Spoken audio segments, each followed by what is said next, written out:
So if you've never been to Expocam, and I got to say, this was our first time being to Expocam as well. When you go into Expocam, it's right in the heart of Montreal. And Montreal is in, I've never seen construction like that. Montreal basically looks like a war zone. It's pretty crazy. I think they're moving it next year, but it's been at the Place Bonaventure for quite a long time, which is right in the center of Montreal. Montreal is a great place to be. It's just, with all that construction, I was pretty amazed. It's been a few years since I'd been there. But this was my first time to Expocam. I didn't realize about Expocam. So the way it works is Newcom puts on Truck World in Toronto one year. The next year it goes to Montreal. It's called Expocam. And then it switches back to Toronto. So it's back and forth every year. So I've never really gone to the ones in Quebec because we have the ones here in Toronto. And Toronto's the larger show of the two.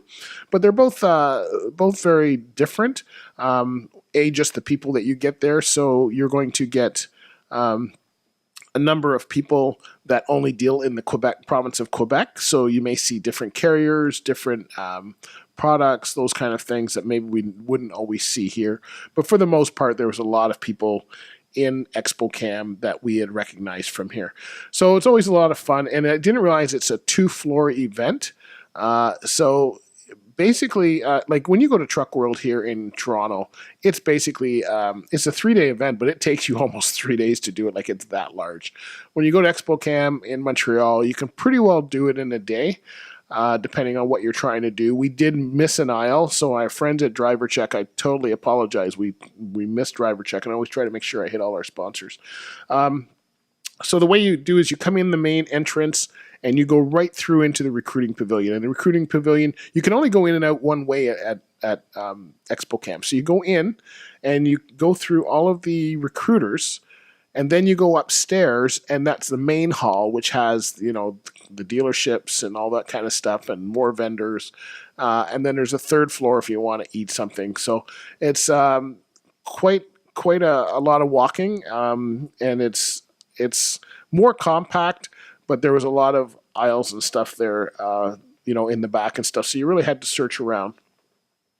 So again, not as big as Toronto, but still a fairly big show. So, we started off our interviews. I was there to interview some of the people, or some of our sponsors, just do a recap of the show. And so we went there. My wife was with there, and we were there with Brett and Diane from Chrome Supply Warehouse. Had a good time, enjoyed Montreal, all that kind of stuff. So we went through. So where we started, the first one I caught up to was my friend Mike Hahn, and he's working over at CAT at this time.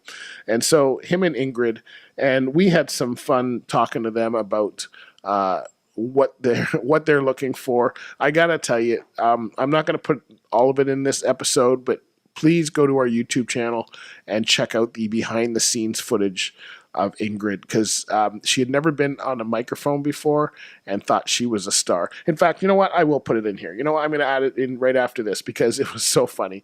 But if you want to see her do her acceptance speech, go to YouTube. So we're going to talk with Mike and Ingrid from CAT, and we'll see. She's never been on camera, so we'll see how the star goes.